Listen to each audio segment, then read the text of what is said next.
हे hello everyone, बिल्कुल ठीक पढ़ा है थंबनेल में आपने। आज बात करेंगे जापान के एजुकेशन सिस्टम के बारे में। देखिए, जापान का education system best in the world है। बेस्ट में बी का मतलब हुआ ये सिखाते हैं बिहेवियर, इसीलिए जापान के इंडिविजुअल वेलनेस और पोलाइटनेस में नंबर 1 है। ई मतलब एथिक्स, कभी किसी का बुरा नहीं करते। एस मतलब सोशलाइजिंग, हमेशा सबसे अच्छे कॉन्टैक्ट बना के रखते हैं, सबकी रेस्पेक्ट करते हैं। टी मतलब ट्रस्ट, कभी किसी का विश्वास नहीं तोड़ते। शायद इसीलिए जापान के जितने भी ब्रांड है वो पूरी दुनिया भर में सबसे ट्रस्टवर्दी और सबसे ज्यादा ब्रांड लॉयल्टी का प्रतीक है। इन सारी बेस्ट एजुकेशन को सिखाने के लिए जापानीज अपने इंडिविजुअल बच्चों को पहले 3 साल तक किसी भी नॉलेज पे, किसी भी एग्जाम, किसी भी मार्क्स के क्राइटेरिया पे जज नहीं करते। पहले 3 साल तक जापान के हर बच्चे को मोरल सिखाए जाते हैं, एथिक्स सिखाए जाते हैं, अच्छी कैरेक्टर बिल्डिंग सिखाई जाती है, उन्हें रेस्पेक्ट करना सिखाया जाता है, ताकि जापान का बच्चा जापान से एजुकेशन लेकर के जब दुनिया भर में जाए या कहीं जॉब करे या अपना बिजनेस स्टार्टअप शुरू करे तो जापान के कल्चर, ट्रेडिशन और जापानीज इंडिविजुअल का नाम कहीं नीचा ना कर दे। इसीलिए वो शुरू से अपने एजुकेशन को बेस्ट एजुकेशन सिस्टम बनाते हैं। देखिए, बात चली एजुकेशन की, तो जापान के एजुकेशन को थोड़ा इंडिया के एजुकेशन से कंपेयर करके देखते हैं। देखिए, इंडिया के अंदर लगभग 16 लाख स्कूल है, 40,000 कॉलेजेस है और 800 यूनिवर्सिटी है। लेकिन जापान के अंदर 10 लाख स्कूल है, 11,000 कॉलेजेस है और 700 यूनिवर्सिटी है। यानी कि स्कूल, कॉलेज और यूनिवर्सिटी के मामले में जापान के पास नंबर कम है।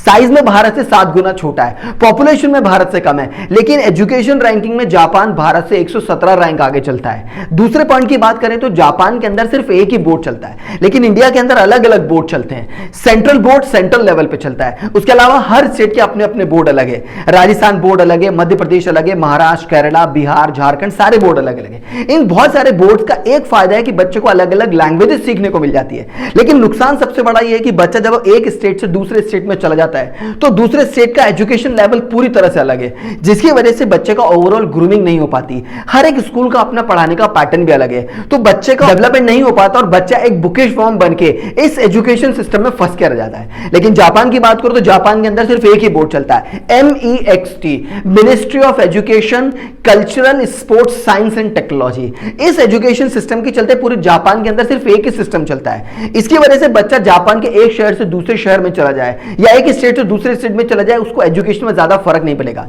हर एक स्कूल का अपना पैटर्न जरूर है, लेकिन उस पैटर्न को समझना उसके लिए थोड़ा आसान हो जाता है। इसीलिए जापान के अंदर ओवरऑल एजुकेशन का डेवलपमेंट काफी ज्यादा है। बात करूं इंडिया के एजुकेशन पैटर्न की, तो इंडिया का एजुकेशन पैटर्न चलता है 4-6-2-3।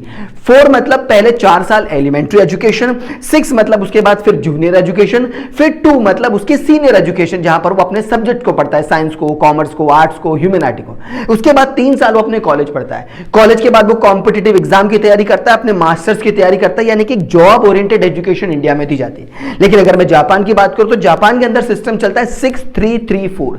6 मतलब पहले 6 साल की एलिमेंट्री एजुकेशन, जिसमें से भी पहले 3 साल तक ना कोई एग्जाम होगा, ना कोई नॉलेज पे जज किया जाएगा। फिर 3 साल उसका जूनियर स्कूल, फिर 3 साल उसका हाई स्कूल, और हाई स्कूल के बाद 4 साल का उसका कॉलेज, और इससे पहले उसे कॉर्पोरेट ट्रेनिंग लेनी पड़ती है। इन 4 साल के बाद बच्चा अपनी एजुकेशन में जॉब करना चाहे, बिजनेस करना चाहे, स्टार्टअप शुरू करना चाहे, उसको पूरी आजादी दी जाती है, क्योंकि वहां पे ओवरऑल डेवलपमेंट किया जाता है। इसीलिए जापान के अंदर ज्यादा अच्छी टेक्नोलॉजी, ज्यादा अच्छा एजुकेशन और कूलेस्ट एजुकेशन सिस्टम बनता है। अब ये जो पैटर्न निकल कर आया, यानी कि इंडिया के अंदर ये जो 4-6-2-3 और जापान के अंदर ये जो 6-3-3-4 है, ये कहां से आया?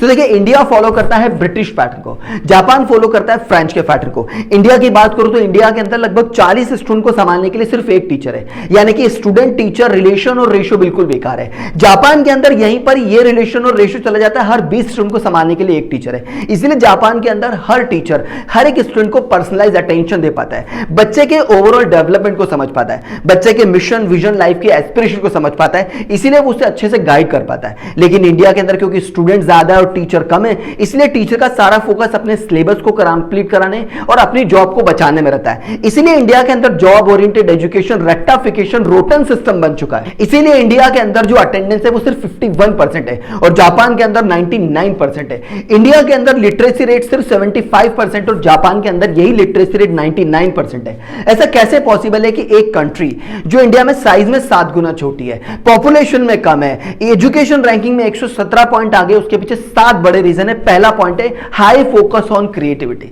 देखिए जापान के अंदर बच्चे की जो 6 ईयर की एलिमेंट्री एजुकेशन है उसमें से पहले 3 साल है जहां पर बच्चे को सिर्फ मोरल, कैरेक्टर, रेस्पेक्ट सिखाई जाती है, उसी टाइम ड्यूरेशन में उन्हें हाई क्रिएटिविटी सिखाई जाती है। अपनी पेंटिंग, आर्ट और क्राफ्ट के टाइम पीरियड में बच्चे को अलग अलग नई नई टेक्नोलॉजी सिखाई जाती है। एक टेक्नोलॉजी का नाम है नेमलेस पेंट। इसके अंदर बच्चे को कलरलेस ट्यूब्स पकड़ा दी जाती हैं, क्योंकि सारी ट्यूब्स व्हाइट कलर की, इसलिए बच्चे के पास कलर को सिलेक्ट करने का कोई चॉइस नहीं है। बच्चे ने फॉर एग्जांपल एक ट्यूब ली जिसके अंदर ब्लू कलर है, फिर बच्चे ने कोई दूसरा ट्यूब लिया जिसके अंदर फॉर एग्जांपल पिंक कलर है। अब ब्लू कलर और पिंक कलर को मिलाने से कौन सा नया कलर बनेगा, ये उसकी अपनी क्रिएटिविटी है। इससे वो धीरे धीरे सीख पाता है कि किस कलर की क्वांटिटी ज्यादा करने से और किस कलर की क्वांटिटी कम करने से कौन सा नया कलर बनेगा। इस नए कलर को बनाने के लिए उसकी जो क्रिएटिविटी लग रही है, यह हाईली क्रिएटिविटी बनती है। इस हाई क्रिएटिविटी, टेक्नोलॉजी और स्किल्स को बनाने का पूरा क्रेडिट जाता है योकोमी इमाई और अयामी मोटोकोय को। इन्होंने इस डिजाइन को बनाया जिससे कि बच्चे की हाई क्रिएटिविटी,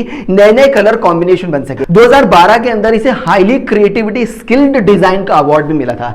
इस क्रिएटिविटी के चलते जापान का education system coolest education system in the world बनता है। लेकिन इंडिया के अंदर आज भी क्रिएटिविटी के नाम पे, आर्ट्स, पेंटिंग, ड्राइंग के नाम पे वही फ्रूट्स की पेंटिंग बनाई जाती है, घर की पेंटिंग बनाई जाती है, पहाड़ की पेंटिंग बनाई जाती है, बादलों की पेंटिंग बनाई जाती है। दूसरा पॉइंट जो जापान के एजुकेशन सिस्टम को कूलेस्ट एजुकेशन सिस्टम बनाता है वो है नो क्लास कॉन्फ्लिक्ट। देखिए जापान के अंदर जापान के स्कूल के ही बच्चों के छोटे छोटे ग्रुप बना के, क्लास हो, गार्डन हो, कैफेटेरिया हो, टॉयलेट हो या उनका खुद का क्लासरूम हो, उसे क्लीन कराने का काम इन छोटे छोटे ग्रुप्स को पकड़ा दिया जाता है। अब हर वीक पे काम रोटेट होता है और छोटे छोटे ग्रुप मिलकर इस काम को करते हैं। इससे काफी सारी टीम बिल्डिंग की कैरेक्टरिस्टिक्स उनके अंदर आ जाती है। मिलजुल करके काम करना वो सीख जाते हैं, छोटे छोटे काम की रेस्पेक्ट वो करना सीख जाते हैं, जिसकी वजह से उनका एक स्ट्रॉन्ग कैरेक्टर बिल्ड होता है। प्लस वो किसी भी काम को छोटा नहीं समझते। लेकिन अगर मैं इंडिया की बात करूं तो इंडिया में यही साफ सफाई, क्लीनिंग करने के लिए भैया जी और बाई जी को लगा दिया जाता है। बाई जी का काम बाई जी करेगी, भैया जी का काम भैया जी करेंगे। अगर किसी बच्चे ने गलती से स्कूल की किसी टेबल को साफ कर लिया तो अगले दिन पेरेंट्स स्कूल में लड़ने आ जाते हैं कि हमारे बच्चे को स्कूल में एजुकेशन के लिए भेजा जाता है, ना कि साफ सफाई करने के लिए। इसीलिए जापान का एजुकेशन सिस्टम कूलेस्ट एजुकेशन बनता है। तीसरा पॉइंट जो जापान के एजुकेशन को कूलेस्ट बनाता है वो है स्टैंडर्डाइज मील। जापान के अंदर हर क्लास के अंदर,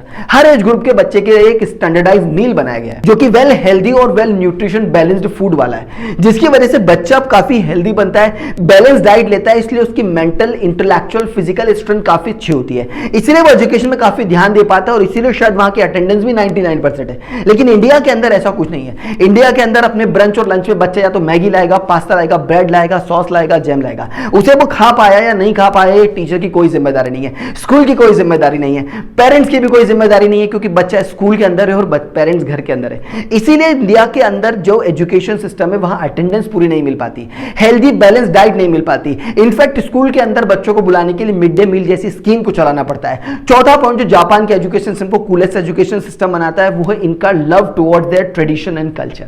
जापान के अंदर राइस पेपर पे, बांबू ट्री से अलग अलग कलर से जापानीज इंडिविजुअल अपने बच्चों को ट्रेडिशन और कल्चर सिखाते हैं, कैलीग्राफी सिखाते हैं, उन्हें पॉटरी सिखाते हैं, उन्हें बताते हैं कि उनका ओल्डेस्ट सिविलाइजेशन है, कितना शानदार ट्रेडिशन उनका रहा है, कितनी अच्छी मोरल और एथिक एजुकेशन वो देते हैं। न्यूक्लियर अटैक होने के बाद भी कितना जल्दी उन्होंने 20 साल के अंदर बाउंस बैक किया। ये सारी चीजें वो अपने एजुकेशन के अंदर इन्वॉल्व करते हैं, जिससे जापान का हर एक इंडिविजुअल अपने ट्रेडिशन, कल्चर के प्रति रेस्पेक्ट रखता है। लेकिन वहीं इंडिया की बात करो तो इंडिया के अंदर ना बच्चा 26 जनवरी पे स्कूल जाना पसंद करता है, ना 15 अगस्त पे स्कूल जाना पसंद करता है। अपने ट्रेडिशन, कल्चर की बात करना वो पसंद नहीं करता। इंडिया में रहकर के वेस्टर्न कल्चर को वो फॉलो करना शुरू कर देता है। इसीलिए जापान का education system best and coolest in the world है।